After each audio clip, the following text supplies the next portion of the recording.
ಕುಡಿತದ ಚಟವನ್ನೇ ಮೈಗಂಟಿಸಿಕೊಂಡಿದ್ದ ಪತಿಯೊಬ್ಬ ಪತ್ನಿಯ ಕುತ್ತಿಗೆಗೆ ವೈರ್ನಿಂದ ಬಿಗಿದು ಕೊಲೆಗೈದು ಪರಾರಿಯಾಗಿರುವ ಘಟನೆಯೊಂದು ಬೆಳಕಿಗೆ ಬಂದಿದೆ.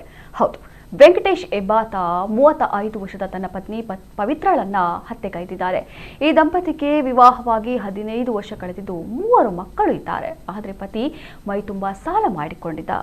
ಇದೇ ವಿಚಾರವಾಗಿ ದಂಪತಿ ಮಧ್ಯೆ ಜಗಳ ನಡೆಯುತ್ತಲೇ ಇತ್ತು. ಅಲ್ಲದೆ ಮನೆ ಕೂಡ ಒತ್ತೆ ಇಟ್ಟಿದ್ದಾನೆ.